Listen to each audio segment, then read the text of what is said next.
Yes बच्चों, तो आज मैं ये 9th रिवीजन टूर का थर्ड टॉपिक ले रहा हूँ, क्लास एंड इट्स कंप्यूटेशन। तो उसके पहले बेसिक थ्योरी में डिस्कस करूंगा, देन अगली क्लास में इसके ऑब्जेक्टिव क्वेश्चन या फिल इन द ब्लैंक्स वगैरह आ जाएंगे। इसमें बच्चों दिखाई पड़ रहा होगा, पहला क्वेश्चन है आपके पास, mention any two attribute required for class declaration. Class को डिक्लेयर करने के लिए कौन से दो एट्रीब्यूट हैं? तो आपका पहला एट्रीब्यूट यहाँ पर क्लास है, खुद क्लास एक कीवर्ड है, और दूसरा है आपका क्लास का नाम। ये दो तरीके से क्वेश्चन पूछा गया है। एक पूछा जाता है कि basic mention any two attribute, तो एट्रीब्यूट में आप क्लास और क्लास का नाम, ये दो होते हैं। और एक क्वेश्चन पूछा जाता है कि इसके कोई दो एक्सेस स्पेसिफायर बताइए या दो एक्सेस मॉडिफायर बताइए। तो उसमें आपका पब्लिक और आपका स्टैटिक, फाइनल, इस तरीके की चीजें यूज होती हैं, जो पिछले वाले चैप्टर में था। फिर नेक्स्ट क्वेश्चन है आपका, what is a class in Java. Class में मतलब जावा में क्लास क्या होता है? तो क्लास की डेफिनेशन एक आपको याद होनी चाहिए, तो मैं यहाँ पे जो मेंशन है वो दिखाई दे रहा हूं आपको। क्लास का मतलब बताया गया है, a class is a mechanism to implement encapsulation, thus class encloses characteristics represented by data members and variables and behavior represented by member method function into single unit। तो सिंपल सी लैंग्वेज अगर कहें तो class में क्या है, class में जो कोई क्लास डिक्लेयर करते हो ना, तो कर्ली ब्रैकेट ओपन करते हो, तो उस कर्ली ब्रैकेट ओपन के अंदर करने के अंदर आपका जो है वेरिएबल्स डिक्लेयर किए जाते हैं, जिनको हम लोग यहाँ पर कैरेक्टरिस्टिक्स बोलते हैं, जो वेरिएबल्स होते हैं। और कैरेक्टरिस्टिक्स किससे रिप्रेजेंट होती है? इन वेरिएबल्स को डेटा मेंबर या वेरिएबल बोलते हैं। उसके बाद क्लास क्या रिप्रेजेंट करती है? बिहेवियर रिप्रेजेंट करती है। तो बिहेवियर किसके थ्रू रिप्रेजेंट किया जाता है? क्लास के अंदर जो फंक्शंस बनाते हो, फंक्शंस के थ्रू। तो क्लास के अंदर दो ही चीजें होती है, वेरिएबल और फंक्शन। तो वेरिएबल आपका कैरेक्टरिस्टिक्स हो गई और फंक्शन आपका उन क्लास का बिहेवियर हो गया, और ये एक ही यूनिट के अंदर इनकैप्सुलेट होते हैं, इसलिए इसको क्लास कहा जाता है। वो यूनिट का नाम है क्लास। फिर नेक्स्ट क्वेश्चन है कि क्लास को ऑब्जेक्ट फैक्ट्री क्यों कहा जाता है? Why a class called an object factory. बहुत कॉमन क्वेश्चन है। तो क्योंकि क्लास के अंदर एक क्लास के कई सारे ऑब्जेक्ट बनाए जा सकते हैं, इसीलिए इसको ऑब्जेक्ट फैक्ट्री कहते हैं। तो यहाँ पर a class is called an object factory because it acts as a factory for design और abstraction which produce object. Each object that is generated from the class will have the same design or abstraction as represented by its data member and member function। तो यहाँ पे बताया गया कि class को class factory इसलिए कहा जाता है क्योंकि क्लास में एक से अधिक ऑब्जेक्ट बनाए जाते हैं, और वो सारे ऑब्जेक्ट सिमिलर होते हैं, जिनका काम होता है क्लास के डेटा मेंबर यानी वेरिएबल्स और मेंबर फंक्शन यानी कि बिहेवियर, जिसको बताया गया था अभी, मेथड्स को रिप्रेजेंट करना होता है। एक से अधिक ऑब्जेक्ट बनाए जा सकते हैं। फिर नेक्स्ट है define instance variable with example. तो कोई भी प्रोग्राम आप जब क्लास एंड ऑब्जेक्ट का प्रोग्राम बनाते हैं, तो जैसे आपने लिखा क्लास और क्लास का कोई नाम दे दिया आपने, उसका कर्ली ब्रैकेट खोला, और फिर आप यहाँ पे int a, b, c इस तरीके से वेरिएबल डिक्लेयर करते हो, और देन फिर आप यहाँ पे फंक्शंस बनाते हो, void इनपुट, इस तरीके के ये फंक्शंस होते हैं।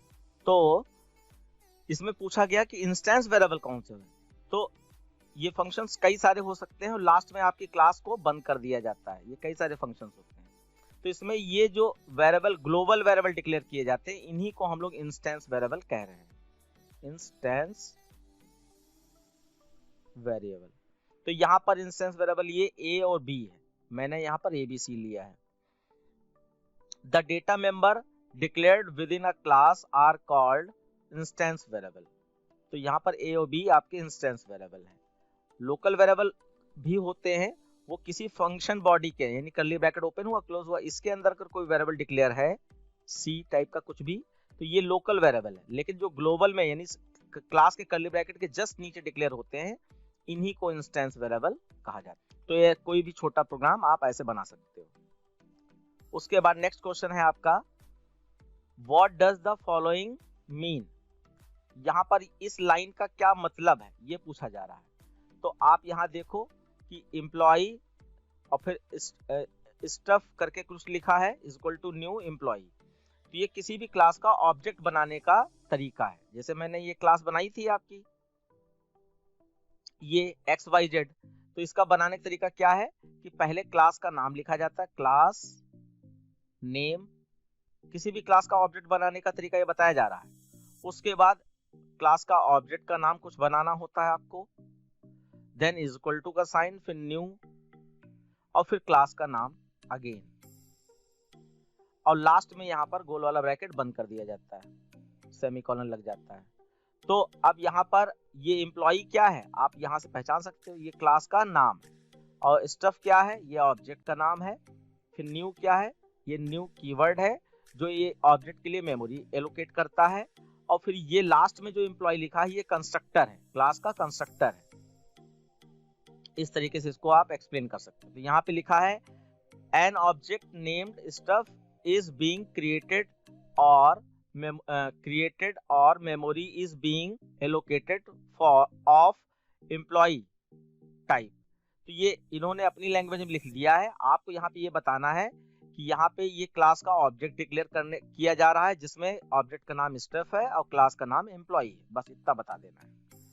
और ये ज्यादा से ज्यादा न्यू कीवर्ड को एक्सप्लेन करना चाहे तो मैं तो यहाँ पे कहूंगा कि आप ऐसे लिख के बताइए कि एम्प्लॉय लिख दिया आपने, और इसके आगे लिख दीजिए ये क्लास नेम है, क्लास नेम है। ऐसे आप यहाँ पे ये स्टफ लिख दीजिए, और इसके आगे आप बता दीजिए कि ये क्या है, ये ऑब्जेक्ट नेम है या क्लास का ऑब्जेक्ट है।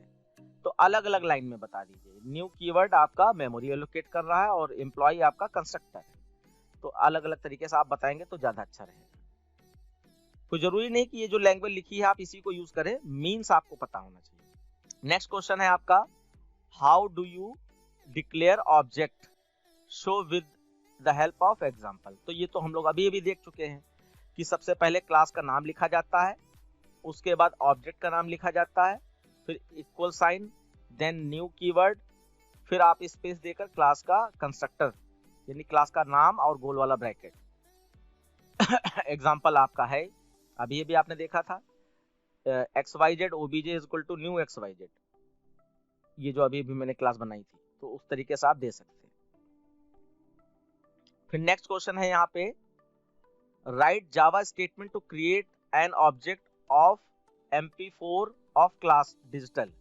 यानी कि ऑब्जेक्ट का नाम MP4 है और क्लास का नाम डिजिटल है। तो सिंटेक्स खाली आपको याद होना चाहिए कि सबसे पहले क्लास का नाम लिखा जाता है, तो डिजिटल क्लास का नाम है, फिर ऑब्जेक्ट का नाम लिखा जाता है, तो आपका यहाँ पर MP4 है, और फिर आपका इक्वल टू न्यू और फिर क्लास का नाम।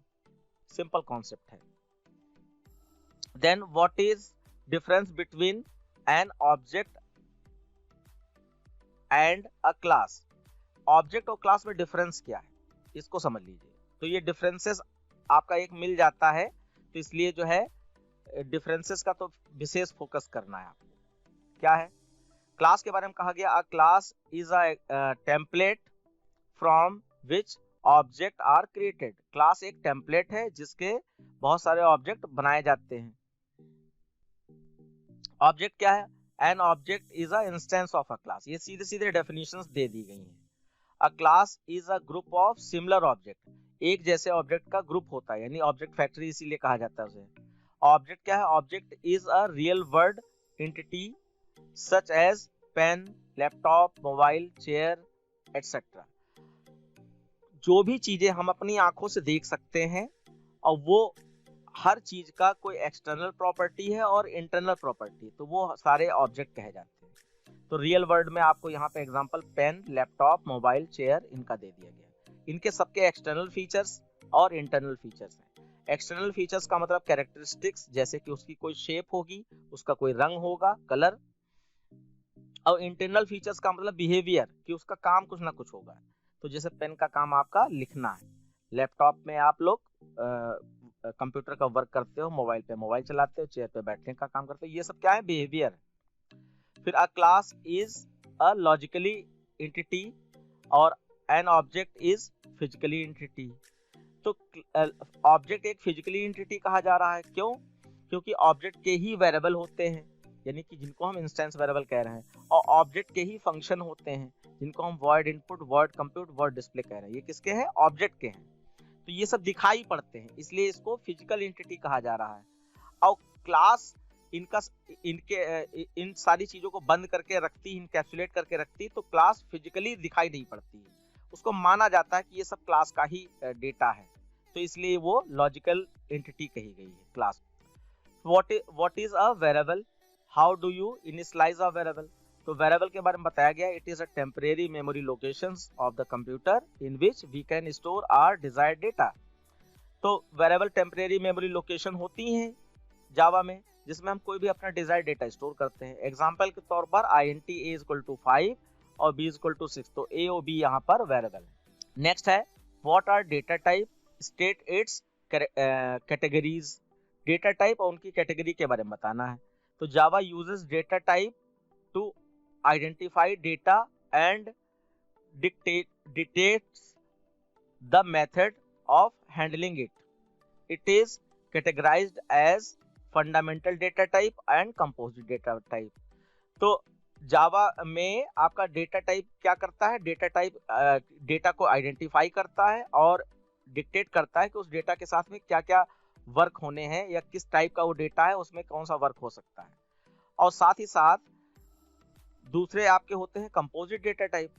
तो कंपोजिट डेटा टाइप आपका जो with the help of primitive data type, यानी डेटा टाइप दो तरीके के होते हैं, जैसे यहाँ पे प्रिमिटिव वर्ड यूज नहीं किया गया, ये फंडामेंटल डेटा टाइप, जैसे int, char, float, double, long, Boolean, ये सब आपका फंडामेंटल डेटा टाइप या प्रिमिटिव डेटा टाइप होते हैं। और दूसरे आपके जो ये प्रिमिटिव डेटा टाइप की हेल्प से बनाए जाते हैं, जैसे एरे, ऑब्जेक्ट, इंटरफेस, ये एग्जांपल है कंपोजिट डेटा टाइप के। तो इसको नॉन प्रिमिटिव डेटा टाइप या कंपोजिट डेटा टाइप भी कहा जाता है। उसके बाद नेक्स्ट क्वेश्चन है why is a class known as a composite data type. Class को एक कंपोजिट डेटा टाइप क्यों कहा जाता है? तो देखिए, यहाँ पे जब कोई वेरिएबल डिक्लेयर करते हो तो int a लिखते हो, तो ये वेरिएबल a नाम का है। अब अगर आपसे पूछा जाए ये a वेरिएबल का डेटा टाइप क्या है, तो ये int है, यानी कि होल नंबर स्टोर कराएगा, सिर्फ इंटीजर टाइप का है। ऐसे अगर आप फ्लोट लिख लेते हो, फ्लोट b, तो ये b क्या है? फ्लोट टाइप का डेटा टाइप है, जो सिर्फ रियल नंबर या फ्रैक्शनल नंबर स्टोर कराएगा, पॉइंट वाली वैल्यू से स्टोर कराएगा। तो इनका हम डेटा टाइप पहचान सकते हैं। लेकिन क्लास का जो वेरिएबल डिक्लेयर करते हो, तो क्लास का नाम होता है, जैसे मान लीजिए क्लास XYZ है, तो XYZ, फिर इसका वेरिएबल बनाते हो OBJ। तो OBJ जो वेरिएबल आपने बनाया है, तो इसका कौन सा डेटा टाइप है? OBJ क्या है? एक ऑब्जेक्ट है, ये वेरिएबल कहा जा रहा है यहाँ इस समय। इसका डेटा टाइप कौन सा है? तो इसका डेटा टाइप कोई है ही नहीं, इसका डेटा टाइप कह सकते हो कि इसका डेटा टाइप क्लास है। और ये ऑब्जेक्ट जो बनता है, ये करता क्या है? ये जो भी ऊपर इंस्टेंस वेरिएबल डिक्लेयर किए गए होते हैं, उनके लिए मेमोरी क्रिएट करता है। तो ये आपने OBJ बनाया, तो OBJ ऑब्जेक्ट ए और बी के लिए अलग से मेमोरी क्रिएट करता है। ये मेमोरी क्रिएट हो रही है, ये किसने बनाई है? OBJ ने बनाई है। तो ए तो यहाँ पे इंटीजर है और बी आपका फ्लोट है। तो ऑब्जेक्ट एक ऐसा डेटा टाइप है जिसमें हर तरीके का डेटा टाइप, जो प्रिमिटिव डेटा टाइप के नाम से जानते हो, तो हर तरीके के डेटा टाइप के लिए मेमोरी क्रिएट हो जाती है, बनाई जा सकती है। इसीलिए इसको कंपोजिट डेटा टाइप या नॉन प्रिमिटिव डेटा टाइप कहा जाता है, क्योंकि इसका कोई एक फिक्स डेटा टाइप नहीं है। इसमें इंटीजर भी स्टोर हो जाता है, फ्लोट भी स्टोर हो जाता है, जैसे आप यहाँ पर देख पा रहे हो, int a इंटीजर है और फ्लोट b फ्लोट है। और ये दोनों इन दोनों के लिए मेमोरी किसने बनाई? OBJ ने बनाई। तो इसलिए यहाँ पर इसको कंपोजिट डेटा टाइप कहा जा रहा है। अ composite data type is one which is composed with various primitive data type, यानी बहुत सारे प्रिमिटिव डेटा टाइप के लिए इसको कंपोज किया जाता है। A class defined with various primitive data type such as int, double, float, कुछ भी हो सकता है। So it is known as composite data type. तो सिंपल वर्डों में ये बात समझा दी गई आपको। फिर नेक्स्ट है आपका difference between primitive and composite data type. तो ये डिफरेंस भी देखिए आपके सामने आ गया है। तो प्रिमिटिव का मतलब फंडामेंटल डेटा टाइप। तो यहाँ पे लिखा है these are inbuilt data type provided by the Java language, कि जावा लैंग्वेज के द्वारा जो पहले से बने हुए डेटा टाइप प्रोवाइड किए जाते हैं उनको इनबिल्ड डेटा टाइप या प्रिमिटिव डेटा टाइप कहा जाता है। उसके बाद जो है कंपोजिट डेटा टाइप किसे कहा जाता है? तो these are data type created by the user using fundamental यानी प्रिमिटिव डेटा टाइप। ऐसे डेटा टाइप जो प्रिमिटिव डेटा टाइप की हेल्प से बनाए जाते हो और यूजर अपने लिए बनाता है तो वो आपका कंपोजिट डेटा टाइप कहा जाता है। The size of it is fixed. इनके जो प्रिमिटिव डेटा टाइप होते हैं इनके साइज फिक्स होते हैं कि इंटीजर 4 बाइट लेता है, डबल 8 बाइट लेता है। लेकिन कंपोजिट डेटा टाइप का, क्योंकि उसके अंदर इंटीजर भी हो सकता है, कंपोजिट डेटा टाइप मतलब ऑब्जेक्ट की बात हो रही है, उसमें इंटीजर भी होता है, फ्लोट भी स्टोर होता है, डबल भी स्टोर होता है। तो सारे डेटा टाइप जो प्रिमिटिव डेटा टाइप यूज किए जा रहे हैं उनके सारे डेटा टाइप का कलेक्शन, टोटल मेमोरी कलेक्शन ही उसका कंपोजिट डेटा टाइप का साइज होता है, यानी उस ऑब्जेक्ट का साइज होता है। तो इसलिए इसका size depend on primitive data type. The size of its depend upon the size of individual component of it, यानी कि जो प्रिमिटिव डेटा टाइप आपने लिए हैं उनमें उनके जो जो साइज है उनका टोटल कर दीजिए तो ऑब्जेक्ट का साइज बन जाता है। इस तरीके से आप इसको समझ सकते हैं। नेक्स्ट है आपका what does a class encapsulate. Class को इनकैप्सुलेट करना का क्या मतलब है? A class encapsulate characteristics represented by data member, behaviour represented by member function.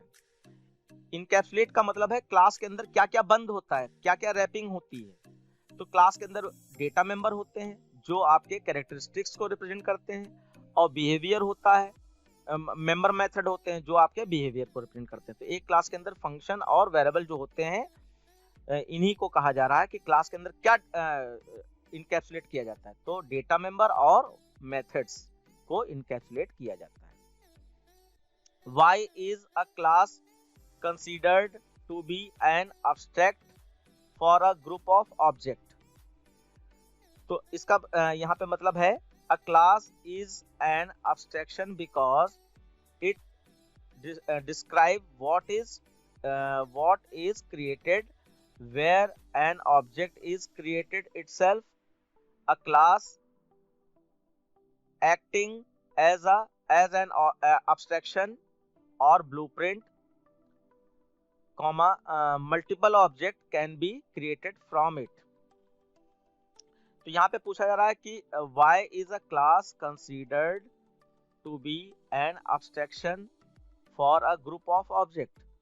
Abstraction का मतलब क्या था कि it represent only essential feature of any object without including its background detail, यानी कि कोई भी ऑब्जेक्ट है या कोई भी क्लास है तो उस क्लास के या उस ऑब्जेक्ट के जो इसेंशियल फीचर्स हैं वही उस क्लास के द्वारा रिप्रेजेंट किए जाएं या दिखाई पड़े, और उसके जो इंटरनल फीचर्स हैं वो छुपाए जा सके। यानी कि जो जैसे कि आपका कार है तो कार एक ऑब्जेक्ट है, तो कार को चलाना आपको आना चाहिए। तो उसके लिए क्या क्या आना चाहिए कि आपका स्टीयरिंग कैसे घूमती है या वर्क करती है, या आपका क्लच गियर ये सब कैसे वर्क करता है, ये आपको पता होना चाहिए। लेकिन स्टीयरिंग घुमाने से या आपका इधर से उधर गाड़ी चली जाएगी आपकी, ये इंटरनल फीचर्स है, ये छुपा हुआ होता है। तो इसीलिए यहाँ पर क्लास में जो वेरिएबल और फंक्शन डिक्लेयर करते हो तो एक्सेस स्पेसिफायर का यूज करके उन वेरिएबल्स या फंक्शंस को छुपाया जा सकता है, और जिन चीजों को हमें दिखाना है उनको हम पब्लिक में डिक्लेयर करेंगे तो वो चीजें हमारे सामने दिखाई पड़ेंगी। तो यहाँ पर इसी चीज को बताया गया है। उसके बाद जो है what do you understand by data abstraction, explain with an example. Data abstraction से क्या समझते हैं? तो अभी हम लोगों ने समझा है कि कुछ एसेंशियल फीचर्स ही उसमें दिखाई पड़ते हैं, बाकी सारी बैकग्राउंड डिटेल छुपा दी जाती है। तो data abstraction is a property bye virtue of which only the essential detail are displayed to be user। तो ये थोड़ी सी अलग टाइप की लैंग्वेज है। मैंने आपको बताया it is act to represent only essential features of any object without including its background detail. तो यहाँ पे बताया गया for example when we ride a bike, कोई बाइक चलाते हैं आप, we concentrate only driving rather than how the engine is working according to the different switches और लीवर और स्टीयरिंग। यानी कि यहाँ पे सिर्फ आपका मेन चीज है कि आपको ड्राइविंग आनी चाहिए, तो उसके लिए क्लच कैसे वर्क करता है, ब्रेक कैसे वर्क करती है, इतना खाली आपको पता होना चाहिए। लेकिन इंटरनली वो अंदर कैसे वर्क कर रहा होगा, इंजन के ऊपर कौन सा प्रभाव पड़ रहा होगा जब आप एक्सीलेटर लेते हो, तो उससे हमें कोई लेना देना नहीं। तो ये एब्स्ट्रैक्शन है। उसके बाद है why is an object called instance of a class. ये बहुत ही कॉमन क्वेश्चन पूछा जा गया है कई बार। तो ऑब्जेक्ट को इंस्टेंस ऑफ अ क्लास क्यों कहा जाता है? तो क्लास क्या है? जैसे फ्रूट एक क्लास है और उसका ऑब्जेक्ट क्या है? एप्पल है, बनाना है, तो बहुत सारे हो सकते हैं। तो यहाँ पे ऑब्जेक्ट को क्लास का इंस्टेंस क्यों कहा गया? तो इसके हिसाब से देखिए, an object is called an instance of a class as every object created from a class get its own instance of a variable defined in a class. कोई भी क्लास बनाते हो तो क्लास के अंदर जब ऑब्जेक्ट क्रिएट होते हैं तो ऑब्जेक्ट ही रिप्रेजेंट कर रहा होता है कि उस क्लास के अंदर कितने वेरिएबल हैं, उनके डेटा टाइप क्या है, और ऑब्जेक्ट ही डिसाइड कर रहा होता है कि उसमें कितने फंक्शन हैं और हर फंक्शन का काम क्या है। तो क्योंकि ये सारी जिम्मेदारी ऑब्जेक्ट को ही दी गई है, इसीलिए बिना ऑब्जेक्ट के क्लास कुछ वर्क परफॉर्म कर ही नहीं सकती। तो इसीलिए ऑब्जेक्ट को क्लास का इंस्टेंस कहा गया, यानी क्लास का एक मेंबर या एक एलिमेंट कहा गया कि बिना उसके आपका क्लास के अंदर कोई भी वर्क परफॉर्म नहीं हो सकता है, तो इसलिए उसको इंस्टेंस क्लास का कहा जा रहा है। नेक्स्ट क्वेश्चन है, ये एक आपका ये बोर्ड का क्वेश्चन है, बोर्ड में ऐसे आया था। इसमें आपका ये डेटा दिया गया था कि क्लास का नाम एकेडमिक है और इसके मेंबर फंक्शन में x और y हैं और void access नाम का यहाँ पर मेथड बनाया गया है और उसके बाद इसमें लोकल वेरिएबल डिक्लेयर किए गए हैं a और b इंटीजर टाइप के। देन इसमें एक ऑब्जेक्ट बनाया गया, क्लास का नाम एकेडमिक है, ऑब्जेक्ट का नाम स्टूडेंट है और आपका न्यू स्पेस एकेडमिक ये ऑब्जेक्ट बनाया गया। उसके बाद आपका मैसेज में ऑब्जेक्ट क्रिएटेड मैसेज दे दिया गया। अब ये नीचे क्वेश्चन है, what is the object name of class. बच्चों यहाँ पे आप अपने आप थोड़ा सा बताने की कोशिश करेंगे तो अच्छा लगेगा। यहाँ पे पूछा गया है कि इस पूरे स्ट्रक्चर में इसमें ऑब्जेक्ट पहचान के बताइए कौन सा है? स्टूडेंट। स्टूडेंट है, बिल्कुल बहुत सही, स्टूडेंट। हाँ, तो ये स्टूडेंट इसका ऑब्जेक्ट हो गया और सारे बच्चे बोलने की कोशिश करें, ठीक है। उसके बाद name the instance variable used in a class. Instance variable पहचानिए कौन से हैं? Sir x and y. Yes yes, जो ग्लोबल वेरिएबल होते हैं क्लास के कर्ली ब्रैकेट के जस्ट नीचे होते हैं उनको इंस्टेंस वेरिएबल कहा जाता है। तो ये आपका x और y है, ठीक है। उसके बाद write the name of local variable used in a program. Local variable, yes, local variable की डेफिनेशन है कि किसी फंक्शन के कर्ली ब्रैकेट यानी फंक्शन बॉडी के अंदर जो वेरिएबल डिक्लेयर होते हैं वो लोकल वेरिएबल होते हैं। मैं थोड़ा सा इसको डिस्क्राइब भी कर दे रहा हूं कि ग्लोबल वेरिएबल का स्कोप ऑफ वेरिएबल यानी कि ग्लोबल वेरिएबल कहां एक्सेस किए जा सकते हैं। तो क्लास का कर्ली ब्रैकेट ओपन होने से लगाकर क्लास का कर्ली ब्रैकेट क्लोज होने तक बीच में जितना भी कुछ लिखा है ये एक्स वाई नाम के ग्लोबल वेरिएबल पूरी हर जगह पर यूज किए जा सकते हैं। और जो लोकल वेरिएबल होते हैं इनका स्कोप सिर्फ ये इसकी फंक्शन की बॉडी है, यानी कि इस कर्ली ब्रैकेट के अंदर ही ये ए बी यूज हो सकते हैं, इससे बाहर ये नहीं जा सकते, इसका स्कोप लिमिटेड होता है। फिर नेक्स्ट है give the type of function being used and it's name. तो यहाँ पर ये फंक्शन का नाम क्या है ये पहचानिए, और नॉन पैरामीटराइज्ड फंक्शन और फंक्शन नेम एक्सेस। हाँ, तो ये इसके गोल वाले ब्रैकेट में कुछ नहीं है इसलिए ये नॉन पैरामीटराइज है और फंक्शन का नाम एक्सेस है, ठीक है, मैं अभी आपका आंसर भी इसके मैच करवा दे रहा हूँ। हाँ, यहाँ पे आंसर आ गए हैं, आप एक एक करके मैच कर सकते हैं। तो ऑब्जेक्ट का नाम यहाँ पे देख पा रहे हैं आप, स्टूडेंट है, सही है।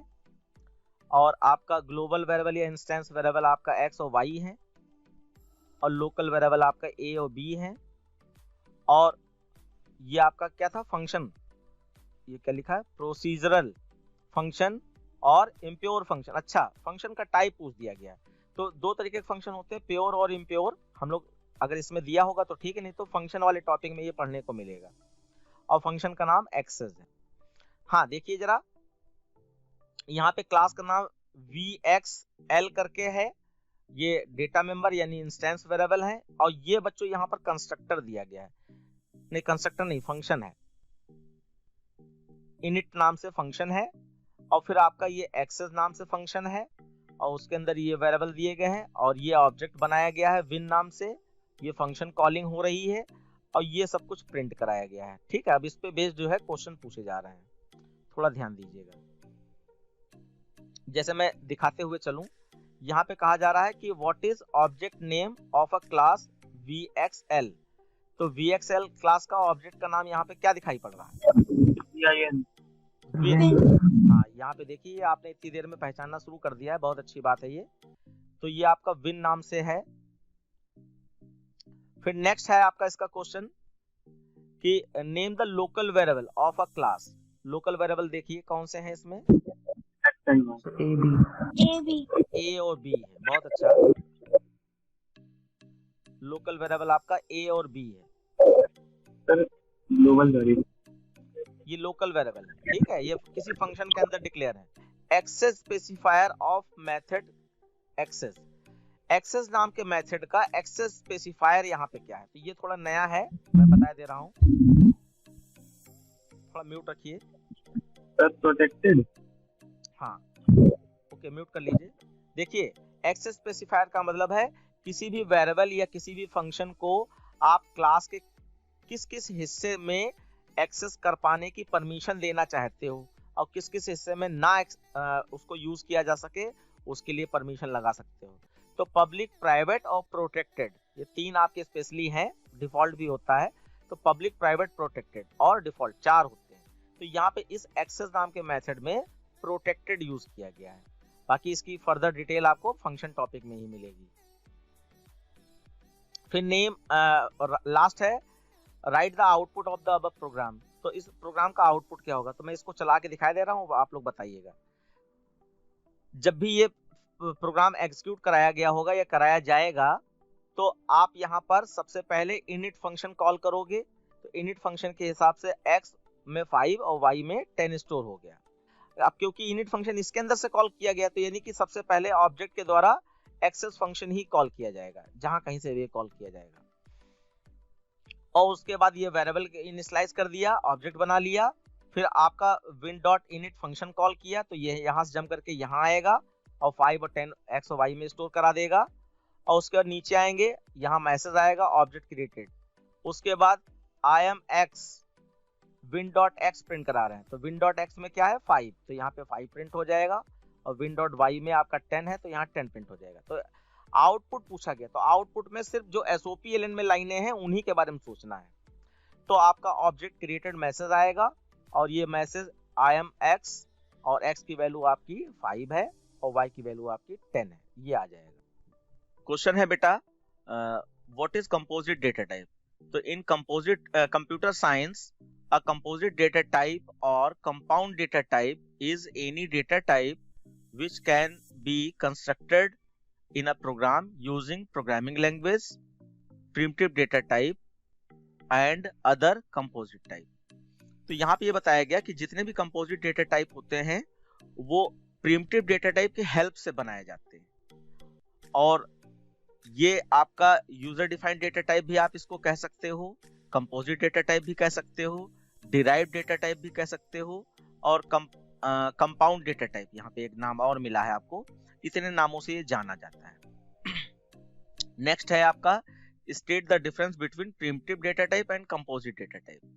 तो प्रिमिटिव और कंपोजिट में शायद किसी भी क्लास में मैंने देखा है कि मैंने बताया है आपको, लेकिन एक बार और देख लीजिए। प्रिमिटिव डेटा टाइप में क्या है? Primitive data type are the fundamental data type that are represent by keywords namely byte, short, int, long, char, boolean. तो यहाँ पे बताया गया कि प्रिमिटिव डेटा टाइप को ही हम लोग फंडामेंटल डेटा टाइप कहते हैं और इनको डिक्लेयर करने के लिए आपको कुछ कीवर्ड्स की जरूरत होती है, जैसे byte, short, int, long, char, boolean. अब कंपोजिट डेटा टाइप में क्या है? Composite data type are user defined data type and may have any name defined by user. Composite data type में जो भी नाम देते हैं तो उसमें यूजर खुद डिसाइड करता है और ये with the help of primitive data type बनाए जाते हैं।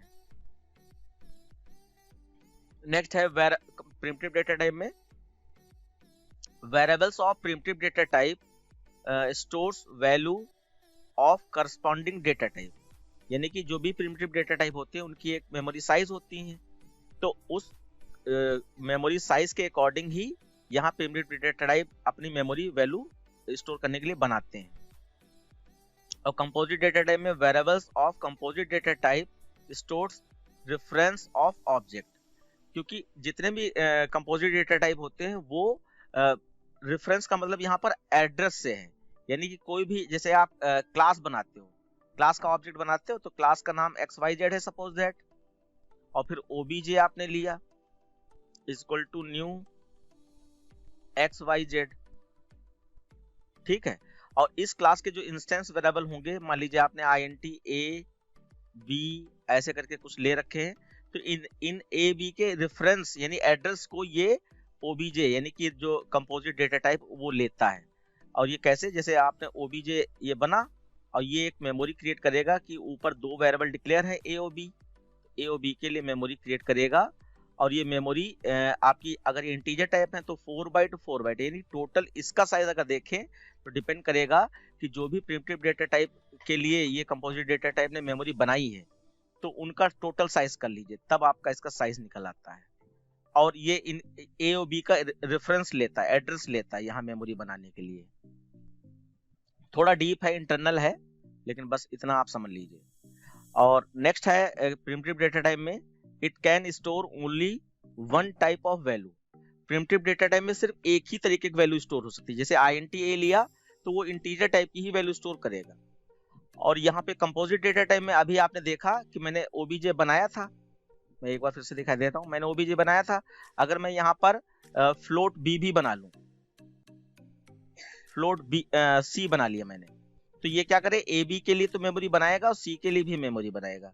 यानी कि इसका खुद का अपना कोई डेटा टाइप नहीं होता है, ये जो आपने इंस्टेंस वेरिएबल डिक्लेयर किए होते हैं उनके हिसाब से ये बनाता है।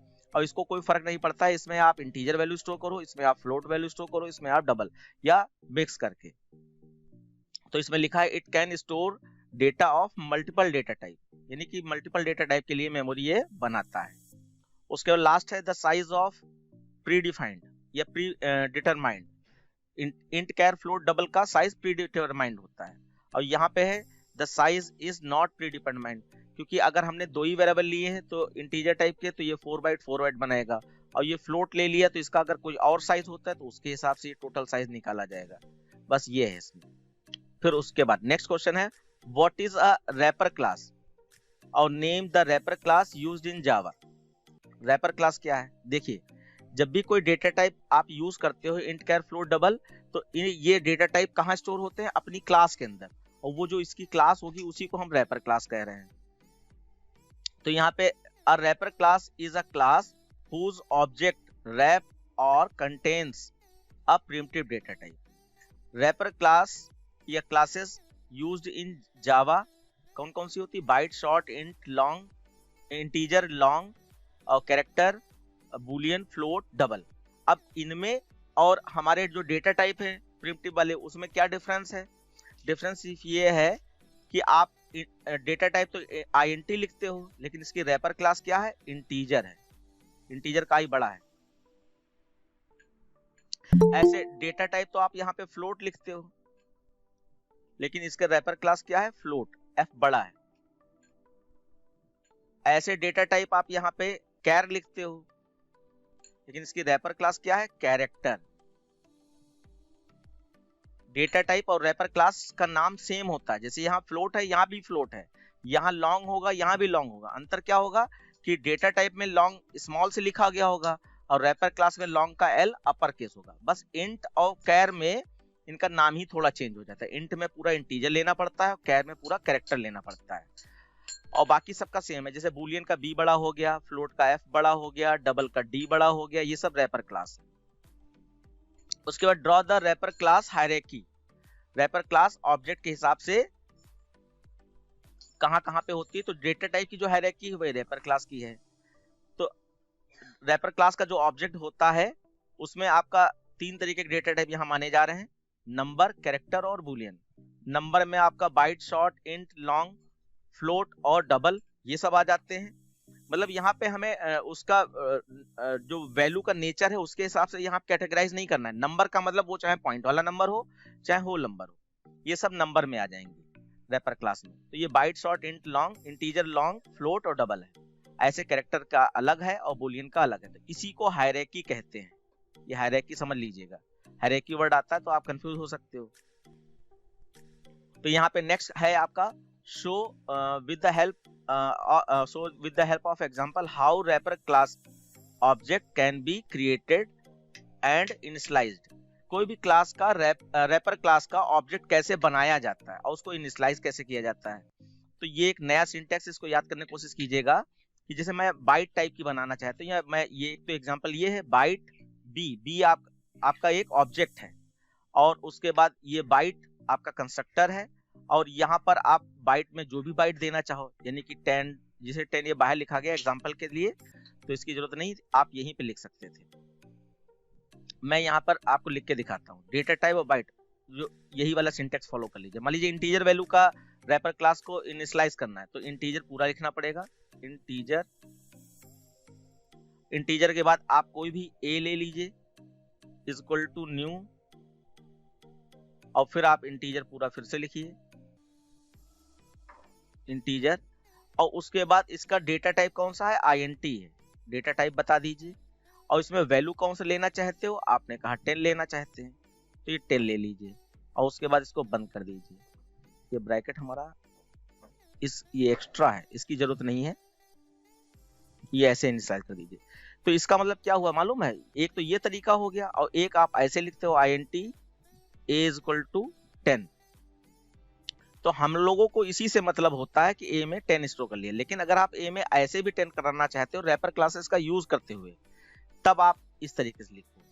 ये आपका इसका सिंटैक्स है, लेकिन आपको बहुत ज्यादा इसमें परेशान होने की जरूरत नहीं, क्योंकि इस टाइप के क्वेश्चन बहुत कम मिलेंगे। उसके बाद है explain auto boxing and unboxing. ये नया क्वेश्चन ऐड हुआ है, आपका पहले नहीं था, पिछले साल से ये ऐड हुआ है। तो इसमें क्या है, ऑटो बॉक्सिंग का मतलब है कि कोई भी डेटा टाइप अपनी रैपर क्लास में वैल्यू को कन्वर्ट करे, या रैपर क्लास में कोई वैल्यू स्टोर है वो डेटा टाइप में वैल्यू को कन्वर्ट करे। इस तरीके से इसका लेना देना होता है। अभी मैं समझाता हूँ। Converting a primitive value into an object of corresponding wrapper class is called auto boxing। किसी भी प्रिमिटिव डेटा टाइप की वैल्यू को उसकी करस्पॉन्डिंग रैपर क्लास के ऑब्जेक्ट में कन्वर्ट करना या स्टोर करना आपका ऑटो बॉक्सिंग कहा जाता है। ऑटो बॉक्सिंग यानी कि डेटा टाइप के अंदर वैल्यू थी और उसको रैपर क्लास के ऑब्जेक्ट में स्टोर कर दिया, यानी रैपर क्लास के ऑब्जेक्ट में रैप कर दिया, बंद कर दिया, तो उसको ऑटो बॉक्सिंग कहते हैं। अब रैपर क्लास के ऑब्जेक्ट में वो वैल्यू बंद है और उसको वापस डेटा टाइप में लाना है, तो converting an object, wrapper class का बात आएगी तो ऑब्जेक्ट वर्ड यूज किया जाएगा वेरिएबल की जगह पर। तो converting an object of wrapper class type to its corresponding primitive value, primitive value यानी डेटा टाइप में कन्वर्ट करना है, इज कॉल्ड अनबॉक्सिंग। अगर एग्जांपल दिया है नीचे तो बहुत अच्छी बात है, नहीं दिया है अभी मिल जाएगा, इसका मतलब मैंने बता दिया आपको। अब यहाँ पे लिखा है explain the uses of wrapper class dot parse INT method. हाँ, तो उसमें क्या होता है कि जैसे आप sc.next INT स्कैनर के लिए यूज करते हो, वैल्यू इंटीजर टाइप की स्टोर करनी है, तो ऐसे ही आप अगर बफर रीडर क्लास का यूज करते हुए आप वैल्यू स्टोर कराना चाहते हो तो क्या लाइनें होंगी या क्या लाइंस होंगी जिससे वैल्यू स्टोर होती है। तो यहाँ पे देखो कि अगर हम बाइट टाइप की वैल्यू स्टोर करना चाहते हैं, बाइट बी, तो बाइट जैसे इंटीजर ए लिखते हैं ऐसे बाइट बी लिख दिया। तो यहाँ बाइट डॉट पार्स बाइट, मैं ऐसे ना करके दूसरे तरीके से दिखाता हूँ आपको। जैसे कि स्कैनर क्लास से आप कोई वैल्यू इनपुट कराते हो तो आप लिखते हो int, उसमें स्कैनर क्लास का आप ये यूज कर रहे हो। तो int a is equal to sc dot next int। इसी लाइन को अगर बफर रीडर से लिखा जाए तो आप लिखोगे int a is equal to, और यहां पे बफर रीडर के लिए रैपर क्लास का यूज करना पड़ता है, integer dot parse int। Parse int इसका फंक्शन होता है, और int, और इसमें जैसे इसमें sc होता है ऐसे इसमें br होता है। तो br डॉट रीड लाइन, ये इसका एक कंप्लीट लाइन है बफर रीडर से वैल्यू स्टोर करने का। तो इस वाली लाइन के बारे में एक्सप्लेनेशन, क्योंकि ये कोर्स में है और थ्योरी पार्ट में 2 नंबर में आ जाएगा, आपने ध्यान नहीं दिया तो आप कितने अच्छे बच्चे थे 100 आउट ऑफ 100 लाने वाले, लेकिन 2 नंबर्स आपके चले जाएंगे इस बफर रीडर क्लास के हिसाब से। तो ये आपके सिलेबस में है, इसलिए आपको इसके बारे में पता होना चाहिए। तो यहाँ पे जो मैंने ये br डॉट रीड लाइन लिख दिया है, इसकी जगह पे अगर आप चाहो तो br डॉट रीड लाइन की जगह पर आप डायरेक्ट डबल कोट्स में वैल्यू लिख सकते हो। जैसे मैंने यहाँ पे 10 लिख दिया डबल कोट्स में, तो ये आपका int a is equal to integer dot parse int, गोल वाला ब्रैकेट, और ब्रैकेट में डबल कोट्स के अंदर 10। तो वो वाला एग्जांपल यहाँ लिया गया। ये यूजर इनपुट वाला था और ये फिक्स वैल्यू वाला है। तो यही byte b is equal to byte dot parse byte, 12 डाल दिया गया तो बाइट टाइप की वेरिएबल हो गया। ऐसे शॉर्ट है।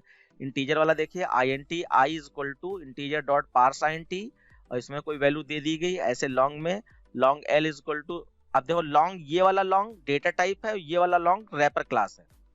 पार्स लॉन्ग ये उसका रैपर क्लास का फंक्शन है जो स्ट्रिंग में स्टोर वैल्यू को न्यूमेरिक लॉन्ग वैल्यू में कन्वर्ट कर रहा है। मैं एक बार पढ़ देता हूं ये क्या है।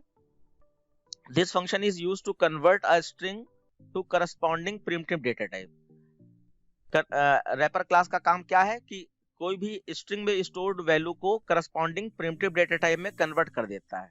तो ये br डॉट रीड लाइन, या ये मैंने डबल कोट्स में 10 दे दिया, तो ये क्या है, ये आपका कोई भी वैल्यू इनपुट करोगे वो स्ट्रिंग फॉर्म में मानेगा, और स्ट्रिंग फॉर्म वाली वैल्यू के साथ तो हम लोग प्लस माइनस इंटू डिवाइड कर नहीं सकते।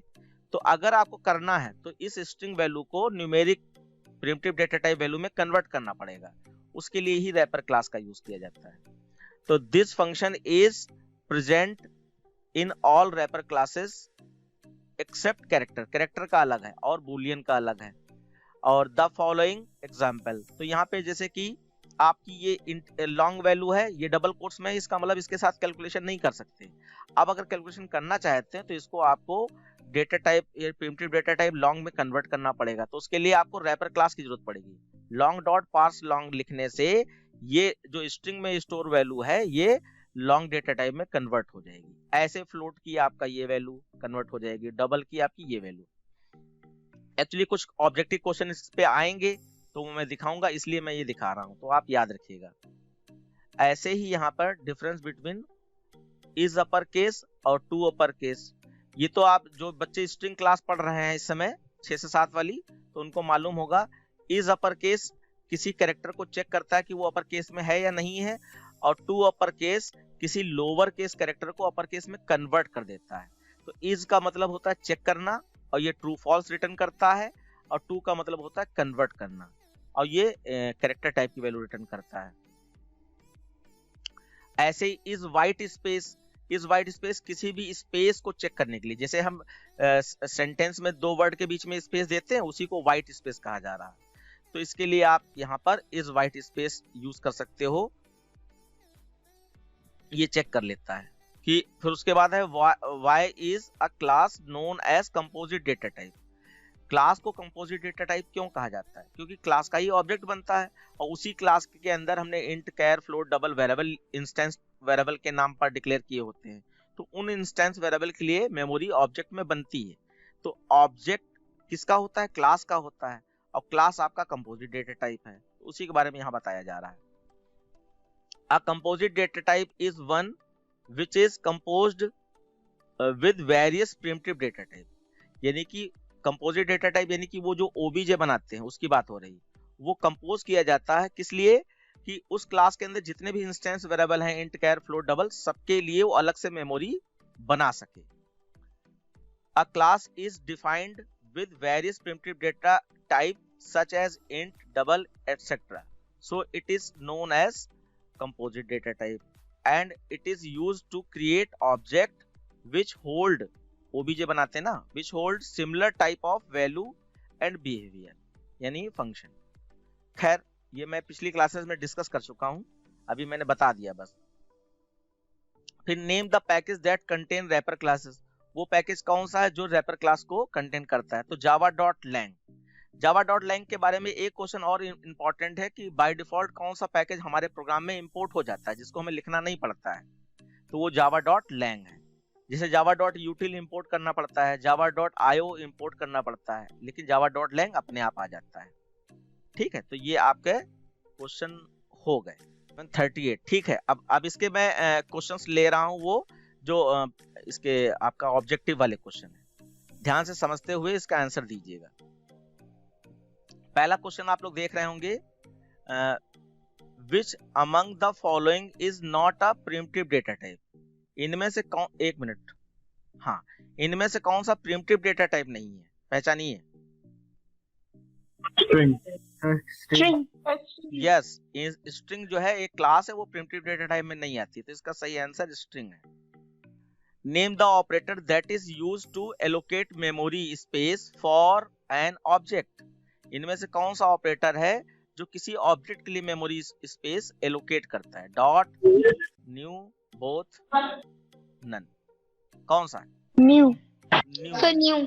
बिल्कुल, न्यू ऑब्जेक्ट से ही क्लास का नाम space obj equal to new, तो ऑब्जेक्ट के लिए न्यू कीवर्ड मेमोरी एलोकेट करता है। ओके, अब यहाँ पे what is the name given to the memory location called in Java, what is the name given to the memory location called Java, in Java. Variable कहते हैं जो memory location को नाम दिया जाता है, या कांस्टेंट कहते हैं, या डेटा टाइप कहते हैं, या none of this. Variable. Variable. बिल्कुल, जब भी कोई मेमोरी क्रिएट होती है तो वो मेमोरी किसी वेरिएबल यानी ABCD के लिए ही मेमोरी क्रिएट होती है। ठीक है, ये वाला आंसर सही है। Which are the data type used in Java, Java में कौन से डेटा टाइप यूज किए जाते हैं, primitive data type, composite data type, both, AB और नन। सब both AB। Both A and B. हाँ, क्योंकि प्रिमिटिव और नॉन प्रिमिटिव दोनों होते हैं। उसके बाद है how are characteristics of an object represented in a class, किसी भी क्लास के ऑब्जेक्ट की कैरेक्टरिस्टिक्स कैसे रिप्रेजेंट की जाती है, किनके द्वारा, डेटा टाइप के द्वारा, मेंबर फंक्शन के द्वारा, एक्सेस स्पेसिफायर के द्वारा, या none of these. Data member. Data member, जिसको इंस्टेंस वेरिएबल कहते हैं। क्लास एंड ऑब्जेक्ट का प्रोग्रामिंग जब आप करते हो तो जो क्लास का कर्ली ब्रैकेट खुलने के जस्ट बाद जो वेरिएबल डिक्लेयर करते हैं उनको इंस्टेंस वेरिएबल कहते हैं, उन्हीं को डेटा मेंबर कहते हैं। और डेटा मेंबर का काम है to represent characteristics of any class, और मेंबर फंक्शन का काम होता है to represent behaviour of any class, यानी कि जो फंक्शंस बनाते हैं वो मेंबर फंक्शन होते हैं, जैसे वर्ड इनपुट, वर्ड कंप्यूट, उनकी बात हो रही है, वो बिहेवियर को रिप्रेजेंट करते हैं। नेक्स्ट देखिए, which among the following is used to change the state of an object, which among the following is used to change the state of an object, किसी भी स्टेट ऑब्जेक्ट के state का मतलब उसके internal value को बदल देता है। तो इसमें जो है आपका डेटा मेंबर आता है, नेम ऑफ क्लास आता है, बोथ A and B, और नन ऑफ दीज। किसका क्या आइडिया लग रहा है, जल्दी से बताइए। ये एक्चुअली कॉल बाय रेफरेंस से इसका लेना देना है। कॉल बाय रेफरेंस में ये अभी टॉपिक जो फंक्शन पढ़ाया जाएगा उसी का है। आपने सही आंसर दिया है, डेटा मेंबर है जो किसी भी ऑब्जेक्ट के स्टेट को वैल्यू को चेंज कर सकता है। उसके बाद है how is encapsulation implemented in a program, encapsulation किसी प्रोग्राम में कैसे इम्प्लीमेंट की जाती है, तो using class, using only function, using only variable, none of these। encapsulation using class. Using class.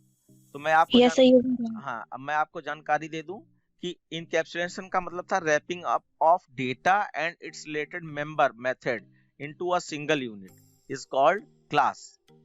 तो यहाँ पर आप इनकैप्सुलेशन क्लास से ही रिलेटेड है, बिल्कुल सही आप लगभग कह रहे हैं। हाँ देखिए, यूजिंग क्लास ही आंसर है इसका, तो इसका आंसर हो गया आपका यूजिंग क्लास।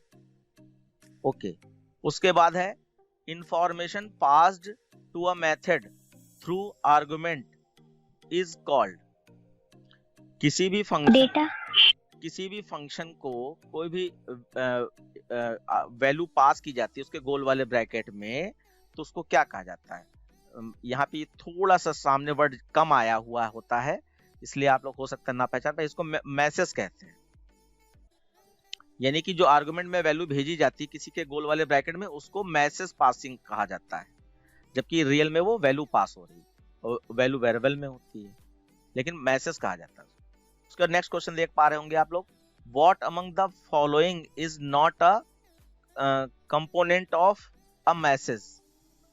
मैसेज में कौन सा कंपोनेंट नहीं है, नहीं माना जाता है? एक ऑब्जेक्ट आइडेंटिफायर को नहीं माना जाता है, मेथड के नाम को नहीं माना जाता है, आर्गुमेंट को नहीं माना जाता है, या डेटा मेंबर को नहीं माना जाता। थोड़ा सा हाई लेवल है, अगर गेस कर सकते हैं तो करिए। Sir data member. सर, हाँ an object identifier. हाँ, The method name. चलिए, तो सारे आंसर आप लोगों ने बता दिए एक एक करके, वैसे आंसर दिखाई देता हूँ। डेटा मेंबर कहा जा रहा है यहाँ पर। देखो, मैं हल्का सा व्यू दिखा देता हूँ। यहाँ पे जैसे आपने क्लास बनाया XYZ और यहाँ पे कर्ली ब्रैकेट खोला INTA, ये आपका डेटा मेंबर या इंस्टेंस वेरिएबल, इसी को कह रहे हैं। फिर आपने कोई फंक्शन बनाया void compute और इसके अंदर आपने कोई वेरिएबल ले लिया b सपोज दैट, तो ये आपका मैसेज है। ये आपका गोल वाले ब्रैकेट में जो है, जब इसके पास कोई वैल्यू भेजी जाएगी b के पास, तो ये मैसेज है। तो यहाँ पे डेटा मेंबर को मैसेज नहीं कहा जाता, डेटा मेंबर इंस्टेंस वेरिएबल होते हैं और मैसेज आपके लोकल वेरिएबल के रूप में यूज किए जाते हैं, तो इसलिए डेटा मेंबर को मैसेज के रूप में यूज नहीं किया जाता। नेक्स्ट है आपका, how many object can be created from a class. एक क्लास के अंदर या एक क्लास के कितने ऑब्जेक्ट क्रिएट किए जा सकते हैं? 1, 2, 3 या एनी नंबर? कई, Any number. यस, किसी भी क्लास के कई सारे ऑब्जेक्ट क्रिएट किए जा सकते हैं, इसीलिए क्लास को ऑब्जेक्ट फैक्ट्री कहते हैं, और फैक्ट्री में कई सारे ऑब्जेक्ट बनेंगे। Which of the following is not a wrapper class. इसमें रैपर क्लास कौन सी नहीं है? Int. हाँ देखो, इंट में इंटीजर पूरा लिखा जाता है। इंट को कंफ्यूज करने के लिए आई बड़ा कर दिया, तो आपको बताया गया था हर रैपर क्लास का पहला लेटर बड़ा होता है। तो आप, ये सही तो है, लेकिन ये इंटीजर पूरा होता है। इंटीजर, इंट का इंटीजर और कैर का कैरेक्टर, ये रैपर क्लास थोड़ी डिफरेंट है, बाकी सबका सेम होता है, बस पहला लेटर बड़ा कर दो, डेटा टाइप और रैपर क्लास का डिफरेंस निकल आएगा, तो ये इंट ही होगी। ठीक, ये देखिए, which of the following is valid method of ये इनिशियलाइजिंग। आप देखिए इसमें कौन सा आपके हिसाब से सही है। वैसे ये इंटीजर रैपर क्लास का यूज किया गया यहाँ पर। हाँ, एक बच्चे ने डी बताया है, बिल्कुल सही, ये आपका डी है, बहुत अच्छा बताया आपने। देन नेक्स्ट है आपका, हाँ, एस में आपका 1 2 3 यानी कि एक नंबर स्ट्रिंग टाइप का लिया गया है। Which among of the following will convert it to an integer. अब इस वैल्यू को इंटीजर में कन्वर्ट करना है, तो इसमें से कौन सा स्टेटमेंट सही है? D. हाँ, यहाँ पे अभी अभी आपने आज ही के टॉपिक में पढ़ा था, रैपर क्लास का यूज करके किसी भी स्ट्रिंग न्यूमेरिक वैल्यू को न्यूमेरिक फॉर्म यानी प्रिमिटिव डेटा टाइप फॉर्म में कन्वर्ट किया जाता है, तो डी होगा इसका आंसर। नेक्स्ट है, which among the following is valid character initialization. Character का इनिशियलाइजेशन वैलिड कौन सा है? देखिए, ए है। कैसे पहचाना? क्योंकि कैरेक्टर के लिए सिंगल कोट्स यूज किया जाता है, ये तो डबल कोट्स यूज कर दिया गया। इसलिए ये थोड़ा सा दिक्कत कर रहा है। अभी आंसर चेक कर लेता हूं मैं। हाँ, पहला है ए वाला है आप। फिर नेक्स्ट है आपका विच among the following method returns a true और अ फॉल्स वैल्यू। इनमें से कौन सा मेथड ट्रू या फॉल्स वैल्यू रिटर्न करता है? Sir D. D. Sir D. सारे डी जा रहे हैं। अच्छा, टू अपर केस टू लगा है इसलिए कन्वर्ट करता है, ये भी टू लगा है कन्वर्ट करता है, और ये पार्स int लगा है तो इससे कोई लेने देना नहीं, हमें तो ट्रू फॉल्स लेना देना है। तो ये आपका इज वाले जितने मेथड होते हैं वो ट्रू फॉल्स रिटर्न करते हैं, बस ये खास बात। What package is a part of wrapper class which is imported by default into all Java program। कौन सा ऐसा पैकेज है जो by default अपने आप जावा प्रोग्राम में आ जाता है, वो उसके अंदर रैपर क्लासेस होती हैं? Sir B. java.lang। हाँ, आज ही के टॉपिक में आपने पढ़ा था java.lang अपने आप आपके प्रोग्राम में आ जाता है। यहाँ पे थोड़ी सी इंफॉर्मेशन दे दूं, java.lang में होता क्या क्या है। जैसे कि मैं क्या बताना चाह रहा हूँ, जैसे कि स्कैनर क्लास में होता क्या क्या है। तो आपका स्कैनर क्लास में next int, next float, next double, ये जो फंक्शन यूज करते हो ना sc.nextInt वाले, तो ये सारे फंक्शन स्कैनर वाले रैपर क्लास में होते हैं। ऐसे ही आपका जो बफर्ड रीडर जो क्लास होती है, और वो स्कैनर क्लास तो आपका यूटिल पैकेज में होती है, और बफर्ड रीडर क्लास जो है वो IO पैकेज में होती है, IO इनपुट आउटपुट पैकेज में होती है। तो उसके अंदर कौन से मेथड होते हैं? उसके अंदर मेथड होते हैं आपके integer dot parse int, float dot parse float, double dot parse double, ये वाले फंक्शन उसके अंदर होते हैं। ऐसे ही java.lang में कौन कौन सी चीजें होती है ये मैं बता दूं।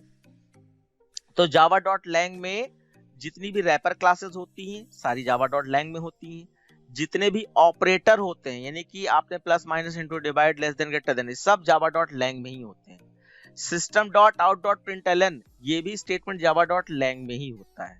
यानी बिना इंपोर्ट लगाए जो चीज प्रोग्राम में लिखने से प्रोग्राम चल जाए और वो चीज लिखी है तो वो सब java.lang में होते हैं। जितने भी प्रीडिफाइंड मेथड्स होते हैं, चाहे मैथ क्लास के हों चाहे स्ट्रिंग क्लास के हों, सब java.lang में ही होते हैं। ये बात इंपॉर्टेंट है, याद रखिएगा। Which class is inherited by the character and boolean wrapper class. कौन सी क्लास है जो कैरेक्टर क्लास और बूलियन क्लास को, रैपर क्लास को इनहेरिट करती है? इनहेरिट मतलब उसके फीचर्स को लेती है। तो ये ऑब्जेक्ट है, नंबर है, और बोथ ए एंड बी है, और नन ऑफ दीज है। कौन सा हो सकता है? ए हो सकता है, बिल्कुल ए हो सकता है, क्योंकि नंबर से कोई खास लेना देना नहीं है, तो ए हो सकता है बिल्कुल। ऑब्जेक्ट ही आपका इनहेरिट करता है, क्योंकि ऑब्जेक्ट में हर तरीके का डेटा टाइप स्टोर हो सकता है। हाँ देखो, ऑटो बॉक्सिंग वाला भी क्वेश्चन आ गया, पहचानिए। What is converting a primitive data type into an object of corresponding wrapper class is called। मतलब इसको क्या कहा जाता है कि जब प्रिमिटिव डेटा टाइप अपने रैपर क्लास के ऑब्जेक्ट में कन्वर्ट कर दिया जाता है? Auto boxing. और इसका उल्टा कि रैपर क्लास ऑब्जेक्ट में कोई चीज है उसको प्रिमिटिव डेटा टाइप में वापस कन्वर्ट करना है, अनबॉक्सिंग। ठीक है, बहुत अच्छा। और टाइप कास्टिंग से क्या होता है? एक डेटा टाइप दूसरे डेटा टाइप में चेंज करता है। हाँ, प्रिमिटिव डेटा टाइप आपस में कन्वर्ट करे जाते हैं। इंट को फ्लोट में कन्वर्ट कर दो, फ्लोट को कैर में कन्वर्ट कर दो, या कैर तो नहीं होता है, फ्लोट को डबल में कन्वर्ट कर दो, इस तरीके से। तो ये आपका ऑटो बॉक्सिंग इसका सही आंसर है। Which among the following function is used to check whether a character is tab space या white space or not? D. D है। व्हाइट स्पेस चेक करने के लिए इज व्हाइट स्पेस होता है, तो ये आपका सही है। ओके, तो बच्चों ये दोनों टॉपिक के हमारे 20 क्वेश्चन हो गए हैं। नंबरिंग में थोड़ा जल्दीबाजी में नहीं कर पाया लगता है। अगली क्लास में हम लोग नए टॉपिक आप थोड़ा सा जल्दी में। Excuse me sir. यस बेटा। सर स्विच केस की वीडियो उस पे पड़ी है ऐप पे? बिल्कुल 100% पढ़ी। सर बता दीजिएगा।